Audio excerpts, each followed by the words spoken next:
More to the thanks, I'd like to thank the people who've organised this space, because it's been fucking amazing. There's such a diversity of speakers, yeah, that you get on and you get to cross-examine them. Brilliant. And it's like, yesterday we recorded Mark Thomas, which is great. Today, between Jonathan Kano and Nick Clegg. And it's not the first time I've actually been a sandwich between a tabloid writer and a senior politician, but I'm not allowed to talk about that for legal reasons. But, I was surprised that Nick Clegg's on here, and I knew that in his slot I wouldn't get a chance to give all the reasons why, because there are so many reasons why, but I thought if I spent yesterday afternoon in my tent writing a poem about it, well, then you see where this is going. So we should be suspicious of anyone who wants to take our power or our money, and any politician, you know, and I'm thinking especially about climate change, they know the science as well as we do. If their solutions don't square up to the problems, then they are the agents and the engines of destruction, and we should treat them as such. Right. Everything in this is absolutely true. I learned about environmental action fast. I was given a masterclass up the trees that were in the path of the infamous Newbury bypass. It was an issue so clear-cut, a plan that was so far gone, that before it was built, the Tories who ordered it admitted that they were wrong. But there were two voices in favour then, unrepentant to this day, in fact. The Newbury Council and MP David Rendell, both of them Liberal Democrats. Lib Dem councils were at it again in Kingston-on-Thames, taking on tree protesters there to defend mature poplar trees. The Lib Dem said that spoiled the view for new luxury flats. No prizes for guessing who won, protesters or interest vested. The cops was cut down, the moneyed moved in, and the protesters all got arrested. When it came to GM, then the Lib Dems volunteered themselves as biotech's friend. The people wanted the modified crops to be banned and trials to stop. In Westminster, where they have no power, Lib Dems voted to go no further. On the same day in Scotland, in the governing coalition, Lib Dems voted unanimously in favour. With Manchester Airport's second runway in Stockport, where they held no sway, Lib Dems said such a monstrous plan should be fought. But in Manchester Council, who own the airport, Lib Dems gave it wholehearted support. I'm from Central Leeds, and the other year, the Lib Dem council of our city came up with a plan to spend 170 grand to make my local park pretty. Turn it into car parking spaces.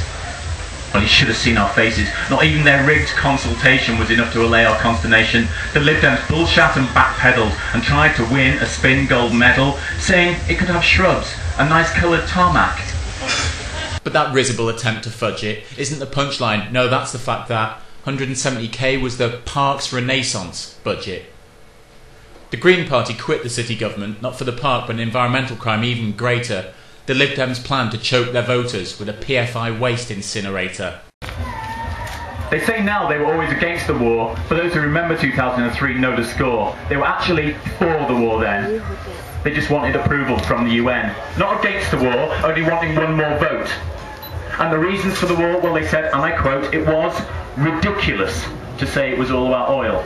No, it's that Saddam's a bad man with WMDs on his soil.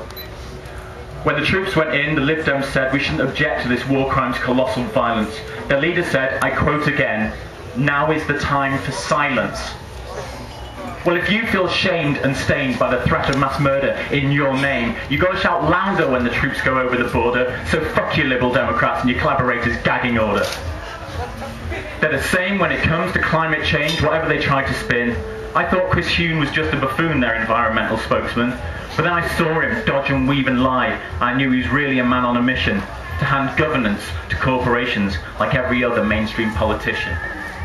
He said he's against carbon rationing because it'd take too long to implement, as if it's quicker to wait for elections that would give us a Lib Dem government.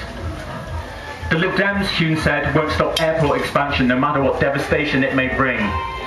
There's a contradiction in wanting to relocalise life yet have a central ban on things. He really said those words. So you see, it's not stupidity, but something much more sinister. I don't want to see things run from some office in Whitehall, said the man who wants to be a minister. The Lib Dem policy paper called Setting Business Free said they start with a bias for market solutions. Why is that? Me?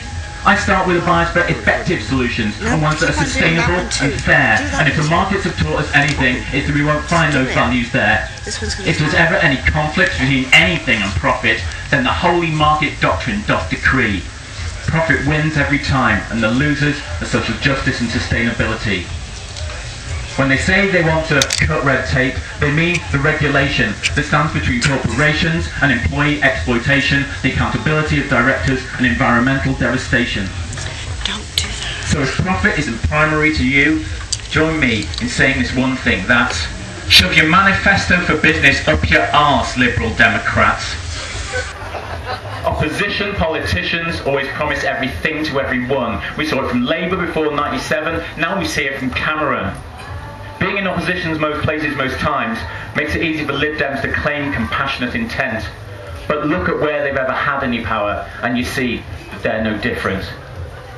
So you free market whores, you will be judged not by your spin, but by your acts.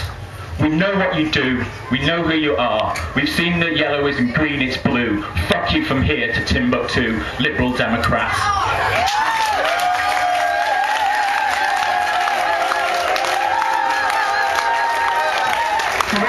Tell me why any of that was wrong. They were for the bypass, they were for the end. Fuck them, they're the same as the rest.